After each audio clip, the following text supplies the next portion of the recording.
નમસ્કાર દર્શક મિત્રો, મિરર ઓફ ધી વર્લ્ડ ન્યૂઝમાં આપ સૌનું હાર્દિક સ્વાગત છે। આગામી તારીખ 29મી એપ્રિલના રોજ શહેરના 4 દરવાજા વિસ્તારમાંથી નીકળનારી ભગવાન શ્રી પરશુરામ જન્મોત્સવની શોભાયાત્રા શાંતિપૂર્ણ રીતે સંપન્ન થાય તે માટે ડીસીપી ઝોન 4ની આગેવાનીમાં શાંતિ સમિતિની બેઠક યોજાઈ। આગામી તારીખ 29મી એપ્રિલના રોજ અક્ષય તૃતીયાના શુભ દિવસે ભગવાન શ્રી વિષ્ણુના છઠ્ઠા અવતાર એવા બ્રાહ્મણો અને સૌ સનાતનીઓના આરાધ્ય દેવ ભગવાન શ્રી પરશુરામજીના જન્મોત્સવ નિમિત્તે દર વર્ષની જેમ આ વર્ષે પણ વર્લ્ડ બ્રાહ્મણ ફેડરેશન ઇન્ડિયા તથા બ્રહ્મશક્તિ જાગૃતિ મંચ સાથે જ સમસ્ત ગુજરાત બ્રહ્મ સમાજના સંયુક્ત ઉપક્રમે વર્લ્ડ બ્રાહ્મણ ફેડરેશનના રાષ્ટ્રીય ઉપાધ્યક્ષ અને દરબાવતીના ધારાસભ્ય તથા સમસ્ત ગુજરાત બ્રહ્મ સમાજના અગ્રણી શૈલેષભાઈ મહેતાની આગેવાનીમાં સાંજે 5 કલાકે શહેરના પૂર્વ વિસ્તાર વાઘોડિયા રોડ ખાતે આવેલા સૂર્યનગરથી શોભાયાત્રાનું આયોજન કરાયું। ભગવાન શ્રી પરશુરામજીની શોભાયાત્રા સૂર્યનગરથી નીકળી આયુર્વેદિક 3 રસ્તા પાણીગેટ દરવાજાથી માંડવી 4 રસ્તા થઈ લહેરીપુરા 4 દરવાજાથી સુરસાગર થઈ અમદાવાદ પોળ પાસે આવેલા શ્રી પંચમુખી મહાદેવ મંદિર ખાતે સંપન્ન થશે, જેમાં મોટી સંખ્યામાં મહિલાઓ, બાળકો, સાધુ સંતો જોડાશે। ત્યારે 4 દરવાજા વિસ્તારમાંથી શાંતિપૂર્ણ રીતે શોભાયાત્રા સંપન્ન થાય। તદુપરાંત ગત તારીખ 22મી એપ્રિલના રોજ જમ્મુ અને કાશ્મીરના પહેલગામમાં નિર્દોષ સહેલાણીઓ પર આતંકવાદીઓ દ્વારા ધર્મ પૂછીને જે રીતે ગોળીબાર કરી 26 નિર્દોષ લોકોની હત્યા કરવામાં આવી છે, જેના કારણે દેશના દરેક નાગરિકોમાં આતંકવાદીઓ સામે રોષ ફેલાયો છે અને Pakistan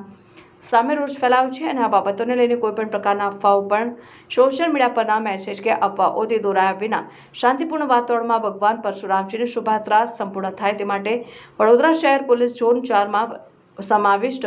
Kumbharwada city police station, Panigate તથા બાપોદ અને વારસિયા પોલીસ સ્ટેશનના શાંતિ સમિતિના સભ્યો સાથે ડીસીપી ઝોન 4 તથા તમામ પોલીસ સ્ટેશનના અધિકારીઓ સાથે મીટિંગ યોજી જરૂરી સૂચનાઓ આપવામાં આવી હતી। સાથે જ પોલીસ દ્વારા ધાબા point, technical surveillance, body warm કેમેરાથી પોલીસ સજ્જ રહેશે, સઘન પેટ્રોલિંગ રાખવામાં આવશે તેમ નક્કી કરવામાં આવ્યું હતું। 29 તારીખે પરશુરામ જયંતિ આવી રહી છે, જે યાત્રા જે છે એ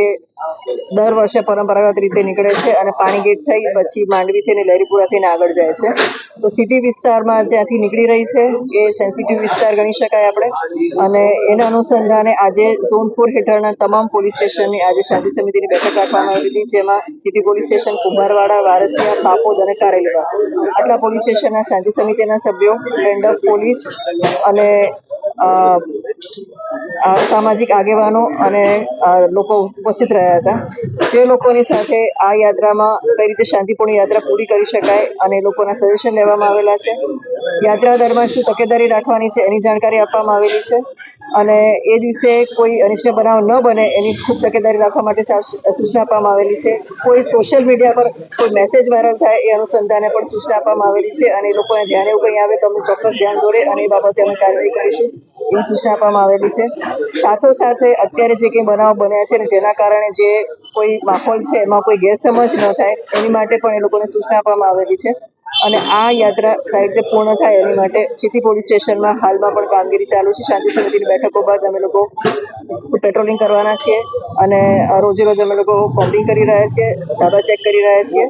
અને